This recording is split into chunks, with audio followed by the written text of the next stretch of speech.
बोलण्यासाठी शब्दच नाही, कारण आल्यानंतर ह्या मूर्तीमध्ये या पुतळ्यात भाजपवाले चोरी करू शकतात आणि भ्रष्टाचार करू शकतात हे आमच्या आकलनाच्या बाहेर आहे, तरी देखील त्यांनी करून दाखवलं। जशी घटना घडली काल परवाकडेच आम्ही पाहत होतो, हे व्हायलाच नको पाहिजे होतं जे झालेलं आहे। एका बाजूला आपल्याला माहिती आहे की जगभरात अनेक अशा मूर्त्या आहेत, अनेक असे पुतळे आहेत जे समुद्रकिनारी लावले असतील। मग ते स्टॅच्यू ऑफ लिबर्टीचं असेल, 138 वर्ष झालेले आहेत, छत्रपती शिवाजी महाराजांचा एक पुतळा आहे गेटवे ऑफ इंडियाला, आणि हे सगळं होत असताना इथे भाजपवाल्यांनी चोरी करून हे सगळं असं लावलंय। ते आपटे आहेत कुठे?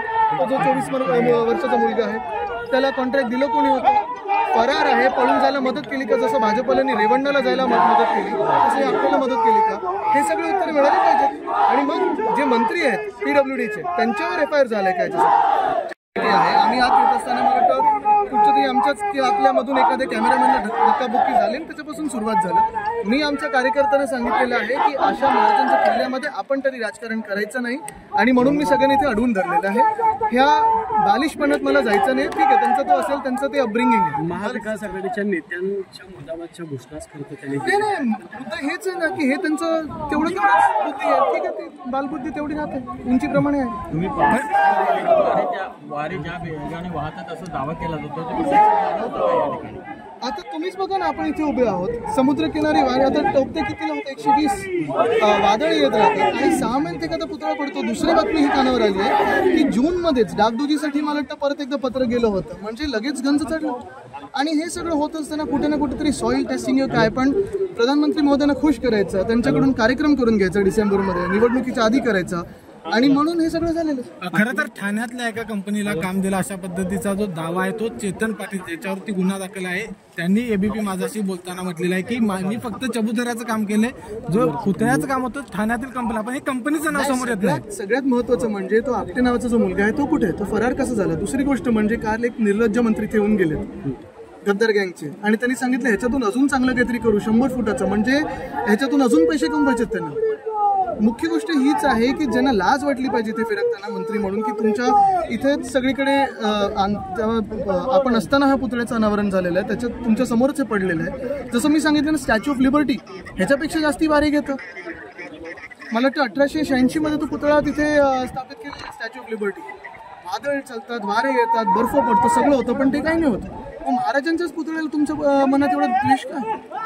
महाराजांचा पुतळा पडणं म्हणजे एक अपघात आहे, म्हणजे इतक्या स्लो आणि ह्याच्या पद्धतीने नाही। हे काय चाललंय तुम्ही बघा, एका बाजूनी सांगतात त्याच्यातून चांगलं काहीतरी अजून करू, दुसरं सांगत आहेत की आम्हाला नेव्हीने धोका दिला, म्हणजे तुम्ही आता सगळं झटकलं आणि आता नेव्हीवर चाललात।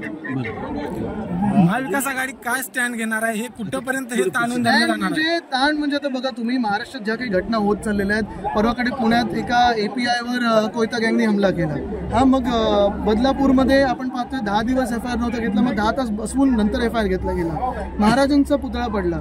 म्हणजे भ्रष्टाचारी जे सरकार आहे, हे जे खोके सरकार आहे, जे भाजप सरकार आहे, ते वरपासून खालपर्यंत भ्रष्टाचारी महाराजांना सोडत नाही। ते भ्रष्टाचारी जनता पार्टी हे भाजप का नाव नेव्हीकडे बोट दाखवलं जात आहे, नेव्हीकडे बोट दाखवलं जातं। हो, पण हे दुर्दैव आहे, कारण जे देशभक्ती आम्हाला शिकवतात ते नेव्हीकडे बोट दाखवतात, जे हिंदुत्व आम्हाला शिकवतात ते कुठे आहेत? कदाचित हिंदुत्ववादी, आम्ही खरं हिंदुत्ववादी आहोत, पण महाराजांची मूर्ती जे पडली काल तेव्हा कुठे होते? आज खासदार 4 दिवसानंतर आले।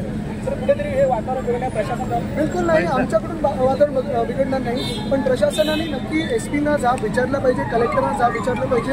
मी ऐकतोय की कलेक्टर जे आहेत ते निंदेचे चेहरे आहेत म्हणून त्यांना इथे पोस्ट केलेला आहे। तर सगळ्यांना सांगतोय मी की आमचं सरकार येत आहे, मग आम्ही ज्या काही कारवाई करायच्या मग आमचे हात बांधलेले असतील। तुम्ही येणार हे प्रशासनाला माहिती होतं? महाविकास आघाडीचे सर्व नेते बरोबर आहे, 2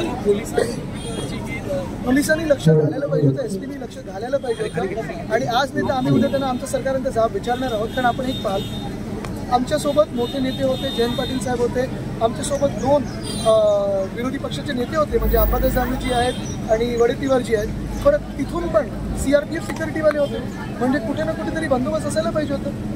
काही लोक तिथे बालिश आहेत, त्यांचे नेते बालिश आहेत, ठीक आहे, पण आम्ही तर नीट समजूतदारपणे घेतला विषय। असू शकतं मिलिंदचं राज्य आणि फडणवीस साहेबांकडे आता वेळच नाही हे सगळ्याकडे बघण्यासाठी। राज्यात कायदेशीर परिस्थिती आपण पाहतो।